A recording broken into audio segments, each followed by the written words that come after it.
സ്വപ്നങ്ങൾ ബാക്കിയാക്കി വയക്കര സ്വദേശി നിതിൻ കുത്തൂർ ഓർമ്മയായി. അടുത്ത ബന്ധുവാണ് ചിതയ്ക്ക് തീ കൊളുത്തിയത്. രാത്രി 10 മണിയോടെയാണ് സംസ്കാര ചടങ്ങ് പൊതുശ്മശാനത്തിൽ നടന്നത്. സമൂഹത്തിന്റെ നാനാതുറകളിൽ നിന്നായി നൂറുകണക്കിന് ആളുകളാണ് മൃതദേഹം പൊതുദർശനത്തിന് വെച്ചപ്പോൾ അന്ത്യാഞ്ജലി അർപ്പിക്കാൻ വയക്കരയിലേക്ക് ഒഴുകിയെത്തിയത്.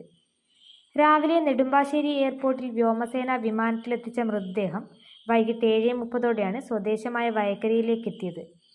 നിതിന്റെ മൃതദേഹം വഹിച്ച ആംബുലൻസ് പൊന്നമ്പാറ ജംഗ്ഷനിൽ നിന്നും നൂറുകണക്കിന് വാഹനങ്ങളുടെ അകമ്പടിയോടെയാണ് വയക്കരയിലേക്ക് വന്നു ചേർന്നത്. ഈ സമയം വൻ ജനാവലി മൃതദേഹം ഒരു നോക്ക് കാണുവാനും അന്തിമോപചാരം അർപ്പിക്കാനുമായി മണിക്കൂറുകളായി അവിടെ കാത്തു നിൽക്കുന്നുണ്ടായിരുന്നു.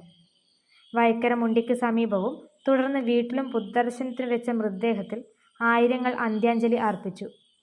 ടി.ഐ. Madhusudanan MLA, DYSP A. Umesh, RDO. Ajayakumar, Payyanur block panchayat president PV. Vatsala, ഗ്രാമപഞ്ചായത്ത് പ്രസിഡന്റുമാരായ VM. Unnikrishnan, KF. Alexander, MV. Sunilkumar, മുൻ എം.എൽ.എമാരായ സി. കൃഷ്ണൻ, ടി.വി. രാജേഷ് തുടങ്ങിയവർ അന്തിമോപചാരം അർപ്പിച്ചു.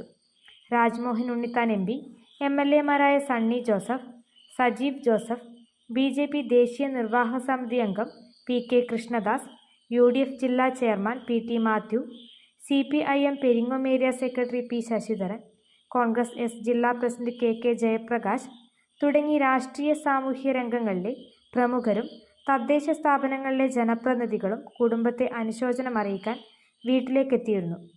ബന്ധുക്കളും സുഹൃത്തുക്കളും നാട്ടുകാരുമടങ്ങിയ വൻ ജനാവലി മൃതദേഹത്തെ അനുഗമിച്ചു. വയക്കര ശാന്തിവനം ശ്മശാനത്തിലാണ് സംസ്കാരം നടത്തിയത്.